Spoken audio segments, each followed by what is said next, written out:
تصدقن فإني أريتكن أكثر أهل النار، اے عورتوں زیادہ سے زیادہ صدقہ اور خیرات کرو، اس لیے کہ ہم نے تمہیں جہنم میں سب سے زیادہ جلتے ہوئے دیکھا ہے۔ عورتیں جہنم میں سب سے زیادہ جلتے ہوئے دیکھی گئی ہیں۔ پوچھا صحابیات نے، اے اللہ کے نبی آگے کی تقریر ہم نہیں سنیں گے آپ کی، بس کریے، ہمیں صرف اتنا بتا دیجئے کہ عورتیں سب سے زیادہ جہنم میں کیوں گئیں، کیوں جائیں گی، تاکہ ہم وہ عمل اگر ہماری زندگی میں ہو تو ہم چھوڑ دیں۔ فرمایا تکسرن اللعن تکسرن اللعن و تکفرن العشیر، تم لعن و طعن زیادہ کرتی ہو، تکسرن اللعن، تم لعن و طعن زیادہ کرتی ہو، ایک دوسرے کی برائیاں کرتی ہو، ایک دوسرے پر لعنت بھیجتی ہو، اور اپنے شوہر اپنے ہسبینڈ کی نافرمانی کرتی ہو۔ یاد رکھنا میرے بھائیوں، اللہ کے نبی صلی اللہ علیہ وسلم نے فرمایا ایوم امرات ماتت وزوجها عنہا رازن، جو عورت مر گئی، جس عورت کا انتقال ہوا اور انتقال کے وقت اس کا پتی اس سے خوش تھا، اس سے راضی تھا، تو وہ عورت جنت کے اندر داخل ہوگی۔ میری ماں بہنیں پہلی بات تو سن نہیں رہی ہیں، اور جو سن رہی ہیں وہ سن لیں، اللہ کے نبی نے جنتی عورت کی پہچان بتائی، ایوم امرات ماتت، جو عورت مر جائے، انتقال کر جائے، لیکن انتقال کرتے وقت اس کا پتی، اس کا ہسبینڈ اس سے راضی تھا، اس سے خوش تھا، فدخلت الجنہ، تو یہ عورت جنت کے اندر جائے گی۔ لیکن اس کے الٹے بھی فرمایا کہ جو عورت مر گئی اس حال میں کہ اس کا پتی اس سے راضی نہیں تھا، اس سے خوش نہیں تھا، تو وہ کتنی بڑی نمازی ہو، چاہے تہجد کی نماز ہی کیوں نہ پڑھتی ہو، وہ جنت کے اندر داخل نہیں ہو سکتی، چاہے کتنی روزے دار ہو، وہ جنت کے اندر نہیں جا سکتی ہے۔ میرے پیارے ساتھیوں، ہمیں اپنی بیٹیوں کو یہ تعلیم دینا چاہیے تاکہ وہ جب گھر سے جائیں، سسرال میں جائیں، تو وہ اپنے پتی کو عزت کی نظر سے دیکھیں اور ان کو خوش رکھنے کی کوشش کریں۔ میرے بھائیوں، ہم نے یہ تعلیم نہیں دی ہے، اپنی بیٹیوں کے ہاتھ میں موبائل دے دیا ہے، ہماری بیٹیاں موبائلوں میں ڈرامے دیکھ رہی ہیں، اور جیسے بتایا جا رہا ہے اس طریقے سے آج وہ اپنے پتیوں کے ساتھ اپنی زندگی گزار رہی ہیں۔ ہم نے مذاق سمجھ رکھا ہے اسلام کو۔ سنیے اور غور سے سنیے، ہم اپنی بیوی کے ساتھ کھانا کھا رہے ہیں، سن لو، آج مسئلوں پہ آ گئے ہیں اور میرا دماغ اب ادھر پھر گیا ہے، تو اب سنیے آپ، ہم اپنی بیوی کے ساتھ، ایک مثال ہے آپ بھی سنیے، ہم اپنی بیوی کے ساتھ کھانا کھا رہے ہیں، اور کھانا کھاتے ہی کے دوران ہماری بیوی کی بہن سالی، بیوی کی بہن گھر میں آ جاتی ہے، اور میری بیوی اپنی بہن کو کہہ رہی ہے آؤ آؤ تم بھی کھانا کھا لو، آؤ آؤ کوئی بات نہیں آؤ، اور سالی بھی بیٹھ گئی۔ سنو، کلیجہ ہے تو سنو، دل اور گردے ہیں تو سنو، اسلام پانی اور رنگ کی طرح اگر ہم اسلام کو اپنے اندر بسانا چاہتے ہیں تو سنو، بیوی کی موجودگی میں بھی، بیوی کی موجودگی میں بھی، بیوی کے سامنے بھی ہم اپنی سالی کے ساتھ بیٹھ کر کھانا نہیں کھا سکتے ہیں۔ میری سالی بھی میرے ساتھ بیٹھ کر میری بیوی کی موجودگی میں بھی میرے ساتھ کھانا نہیں کھا سکتی ہے۔ اسلام ہماری بیوی کی بہن کو، ہماری سالی کو بھی بیوی کی موجودگی میں بھی بہنوئی کے ساتھ کھانا کھانے کی اجازت نہیں دیتا ہے۔ اپنی سالیوں کو اسکول پہنچانے والوں، اپنے گاؤں سے کشن گنج اور سلی گڑی تک لے جانے والوں، اپنی بائک پر بٹھا کے گھمانے والوں، کان کے پردے کھول کر سن لو، تمہاری سالی کا باپ یعنی تمہارا سسر بھی اگر تمہیں اجازت دے رہا ہو اور بیوی بھی کہہ رہی ہو جاؤ میری بہن کو اسکول چھوڑاؤ، جاؤ میری بہن کو ہاسپٹل لے کر اس کو ڈاکٹر کے پاس اس کا علاج کرایا ہو، سلی گڑی لے جاؤ، بیوی کی پرمیشن کے باوجود، باپ کی اپنی سسر کی اجازت کے باوجود بہنوئی کے لیے جائز نہیں ہے کہ وہ اپنی سالی کو اکیلے تنہ تنہا اپنی بائک یا 4 ویلر پر سلیگوڑی لے جائے, کشن گنج لے جائے. یہ حرام ہے اس کے لیے. کلیجہ تھام کے بیٹھو اور دیکھو ہمارے معاشرے کے اندر یہ برائی پائی جا رہی ہے کہ نہیں پائی جا رہی ہے, پائی جا رہی کہ نہیں پائی جا رہی ہے.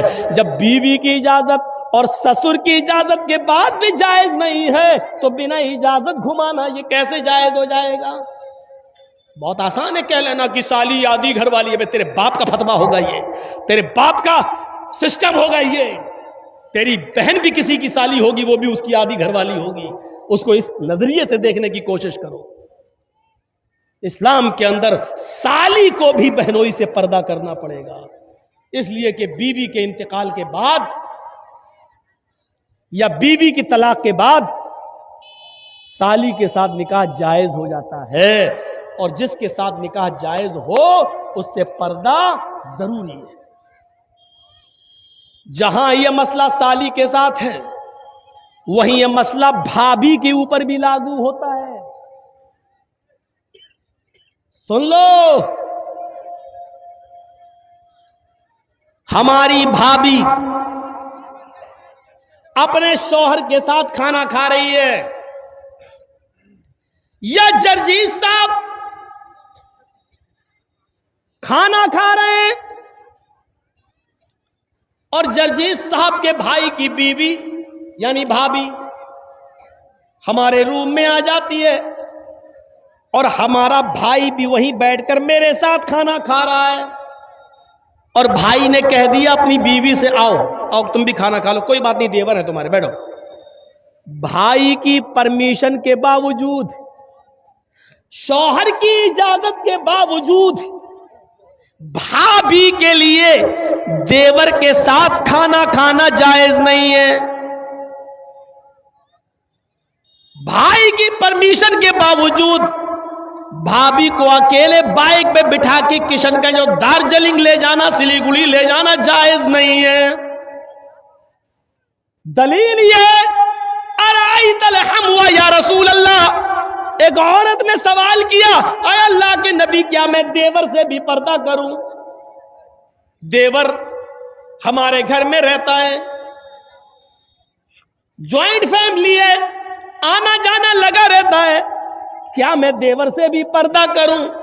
تو اللہ کے نبی نے فرمایا ہاں, محلے کے دوسرے لوگوں سے کبھی کبھی بے پردگی ہو جائے چلے گا, محلے کے دوسرے لوگوں کے سامنے کبھی چہرہ کھل جائے چلے گا, الحم الموت, لیکن دیور سے ہر حال میں پردہ کرنا ہے کیونکہ دیور تو موت ہے بھابھی کے لیے.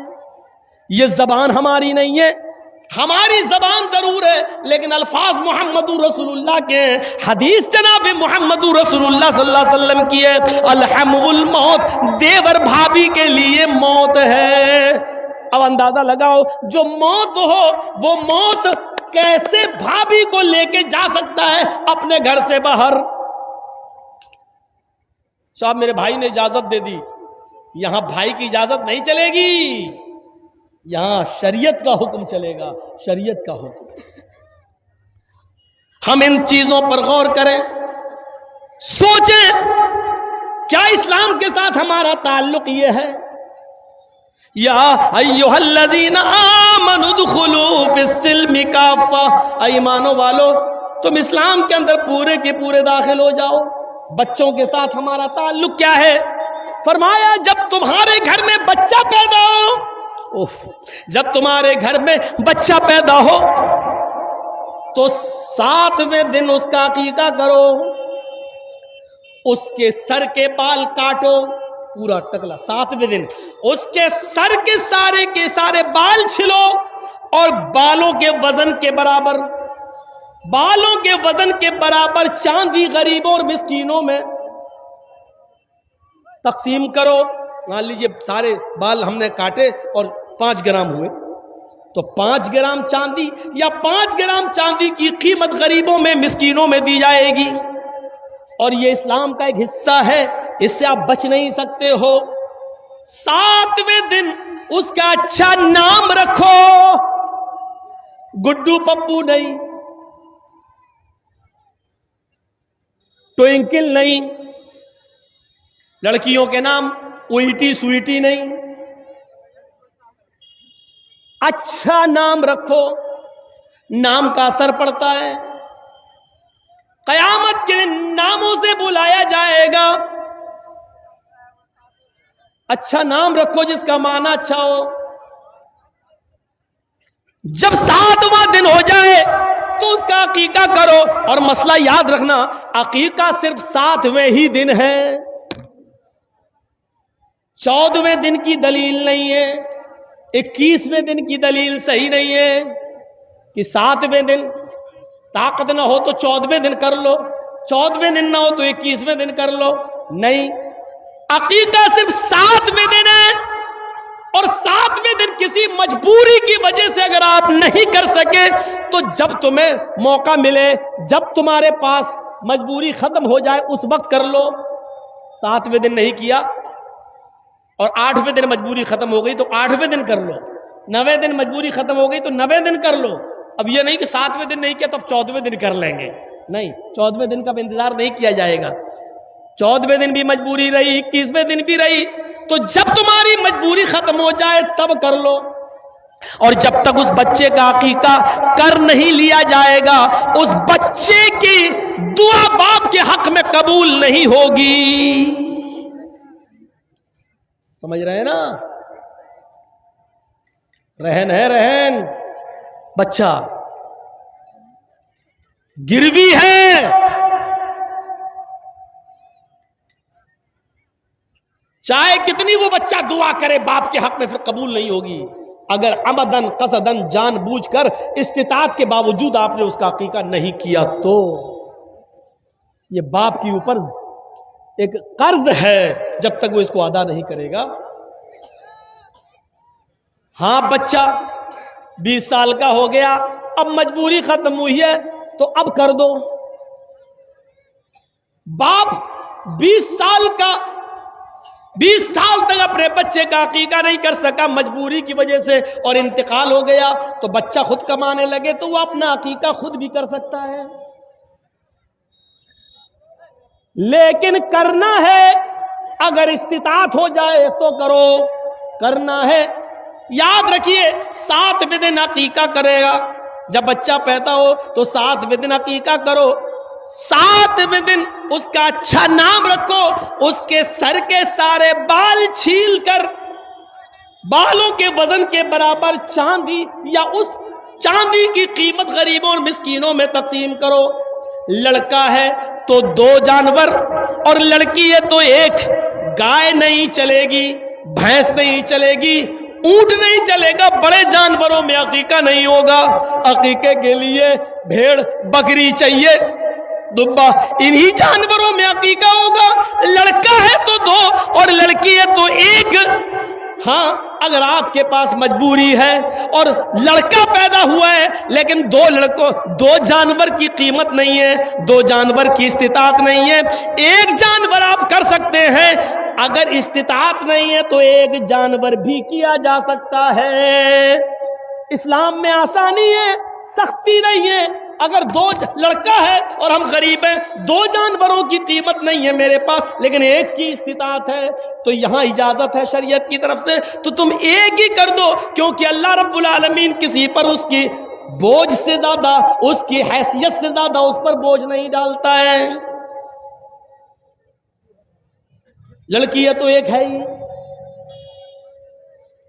میرے بھائیوں، پھر حکم ہوتا ہے جب تمہارا بچہ زبان چلانے لگے، کچھ تھوڑا تھوڑا بولنے لگے تو سب سے پہلے اس کی زبان سے اللہ اللہ نکلواؤ. 6-7 مہینے کے بعد بچے تھوڑا تھوڑا بولنے لگتے ہیں تو اس کی زبان سے اللہ اللہ اللہ نکلواؤ. اور جب بچے کی زبان تھوڑی صحیح ہو جائے تو اس کو لا الہ الا اللہ سکھاؤ. اس کو لا الہ الا اللہ سکھاؤ. ہم کیا سکھا رہے ہیں؟ 4 سال کا ہو گیا، happy birthday to you. کتنا گدھا ہے یہ باپ. اور میں گدھا کہہ دیا ہوں. جس کو برا لگتا رہے، جس کو مرچی لگ رہی لگتی رہے۔ اب بتائیے گدھے میں عقل نہیں ہوتی ہے؟ گدھے میں عقل ہوتی ہے کہیں؟ ہارن بجاؤ تو گدھا وہیں آئے گا جہاں گاڑی گھوم رہی ہے، ٹی ٹی اور آئے گا گاڑی کے پاس، اس میں عقل نہیں ہے۔ یہ بتاؤ آپ کا بچہ 5 سال کا ہو گیا، آپ اس کا برتھ ڈے بنا، happy birthday to you, تیرا بچہ اللہ کی طرف سے 80 سال کی عمر لے کے آیا تھا، 5 سال اس کی کم ہو گئی ہے، اب اس کی عمر 75 سال رہ گئی ہے اور تو خوش ہو رہا ہے۔ وہ اپنی زندگی کے 5 سال کم کر چکا اور تو خوش ہو رہا ہے۔ اگلے سال وہ 6 سال کا ہو گیا، پھر تو کیک کاٹ رہا، وہ 1 سال اپنی زندگی کا اور کم کر چکا، تو کیک کاٹ رہا، خوشیاں منا رہا ہے۔ اس سے بڑا بے وقوف اور اس سے بڑا گدھا باپ کون ہوگا جو اپنے بچے کے جنم دن پر کیک کاٹ رہا ہے، 1 سال اس کی زندگی کا کم ہو رہا ہے اور یہ خوشیاں منا رہا ہے۔ میں سمجھتا ہوں اس سے بڑا گدھا کوئی باپ ہو ہی نہیں سکتا۔ اتنا برا لگ رہا ہوگا جنہوں نے ہیپی برتھ ڈے، اب ہے تو ہے، ہم کیا کریں؟ قرآن نے بھی مثالیں دی ہیں جانوروں کی، اولئک کالانعام بل ہم اضل، یہ لوگ چوپایوں کی طرح بلکہ ان سے بھی زیادہ گئے گزرے۔ قرآن نے مثال دی ہے، ہم کیا کریں؟